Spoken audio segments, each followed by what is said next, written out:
नमस्कार, आप जुड़ चुके हैं वैली एक्सप्रेस न्यूज के साथ। जिस तरह से कल हमने आपको बताया था कि पाकिस्तान का जो हुक्का पानी है वो बंद कर दिया जाएगा। 3 नदियों का पानी जो है पाकिस्तान के लिए बंद कर दिया गया है। बौखलाए पाकिस्तान ने कहीं ना कहीं आज ये कहा जाए कि जो कुछ इनके साथ साइन हुए थे, यानी कि शिमला समझौता जो था, कल पाकिस्तान ने उसको तोड़ दिया।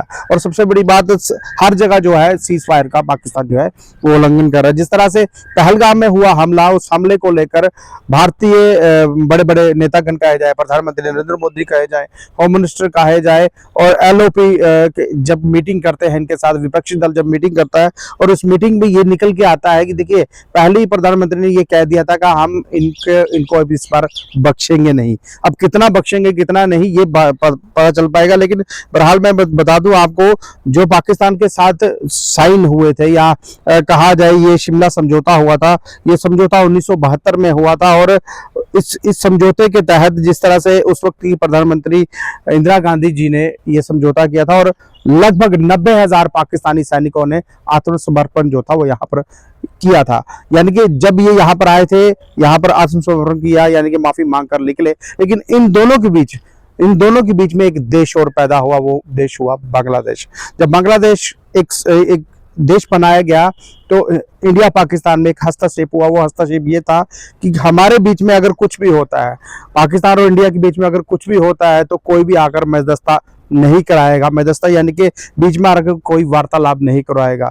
आसान तरीके से कहे तो माडवाली नहीं कराएगा। ये एक शब्द है, इसलिए बोल रहा हूँ क्योंकि कई लोगों को ये शब्द समझ आएंगे, कईयों को नहीं आएंगे, क्योंकि हम सोशल मीडिया प्लेटफॉर्म पर ये खबर कर रहे हैं। बहुत से ऐसे लोग हैं जो रफ भाषा जो है वो यूज करते हैं और उनको समझ भी आती है। सबसे बड़ी बात की जाए थी, इंदिरा गांधी उस वक्त की प्रधानमंत्री, और उन्होंने एक बांग्लादेश देश बना दिया और 90,000 पाकिस्तानी सैनिकों ने यहाँ समर्पण किया और हस्ताक्षर कर ये कहा कि कहीं ना कहीं हम इसमें हस्तक्षेप नहीं करेंगे। और कल उन्होंने ये इसको जो हस्तक्षेप किया गया था उसको तोड़ दिया।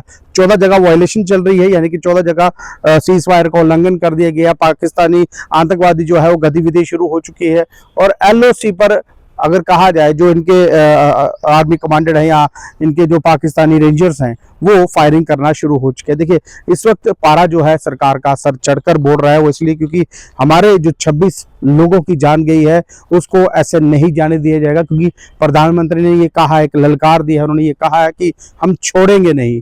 यानी कि छोड़ेंगे नहीं अगर जब बोल दिया तो हर जगह, क्योंकि विपक्षी दल ने भी पूरी जो समर्थन है इस वक्त भारतीय जनता पार्टी यानी कि प्रधानमंत्री को दिया। उन्होंने कहा आप कुछ भी कीजिए, पर ये जो कुछ हुआ है इसको कहीं ना कहीं नकारा नहीं जाएगा। देखिए, पूरे देश का जो पारा है वो गर्म है। वो इसलिए क्योंकि इस तरह की घटनाएं जो है वो होती रहती है। आने वाले वक्त में अभी यहाँ पर अमरनाथ यात्रा भी शुरू होगी, वो यात्रा को लेकर भी कड़े प्रबंध जो है वो किए जा रहे हैं। मैं फिर से आपको ये बता दूं, लगातार जो समझौते किए गए थे, शिमला समझौता कहा जाए या सिंधु जल कहा जाए, और भी बहुत से ऐसे समझौते थे। अगर रिट्रीट सेरेमनी जहां पर होती है, पाकिस्तान के रेंजर्स भी आते हैं, हमारे भी यहाँ पे जो कुछ भी पहले समझौते हुए थे, कुछ पर भारत ने कल मना कर दिया। और उसके बाद तिल मिलाते हुए पाकिस्तान ने भी कहना कि समझौते तोड़ने की जो कवायद है वो शुरू कर दी। वो इसलिए की क्योंकि अब उसको पता चल रहा है कि हमसे गलती हो चुकी है। और देखिए, अगर भारत ने किया है ना, जब पानी बंद होगा उसका कृषि खत्म हो जाएगा, बिजली की मारामारी हो जाएगी, बेरोजगारी हो जाएगी। क्योंकि पाकिस्तान, पहली मैं आपको बोल दूं, कटोरा खान है, मांग कर काम चल रहा है, लेकिन अपनी आदतों से बाज नहीं आ रहा। अंत की बनाते हुए कहना कि पाकिस्तान सामने नजर आता है। कुछ जगह आज कश्मीर में पाकिस्तानी जो मिलिटेंट, कहीं ना कहीं अगर कहा जाए, जिन्होंने अटैक किया था, उनके घर भी तोड़े गए हैं। वो इसलिए तोड़े गए हैं, त्राल इलाके में, साउथ कश्मीर कहा जाए, त्राल इलाके में उनके घर भी तोड़े गए हैं। लेकिन फंडिंग इनको कौन कर रहा था, सबसे बड़ी बात, सवाल या निशान। देखिए, केंद्र गवर्नमेंट ये कह रही है हम छोड़ेंगे किसी को भी नहीं, और अगर सरकार ने ये ठान ली है, ये कमर कस ली है, हम किसी को नहीं छोड़ेंगे, तो यानी कि नहीं छोड़ा जाएगा। क्योंकि ये जो 28 लोगों का घाव है ना, ये सरकार को भी लगा है, और सरकार अपने आप को बचाने के लिए और कहीं ना कहीं इस घाव को भरने के लिए पाकिस्तान का हुक्का पानी बंद करेगी और पाकिस्तान को कड़े से कड़ा जवाब जो है वो जरूर देगी। बहरहाल, ये दृश्य अगर आपको अच्छा लग रहा है, अपनी महत्वपूर्ण राय कमेंट में रखिएगा और इस वीडियो को शेयर कीजिए।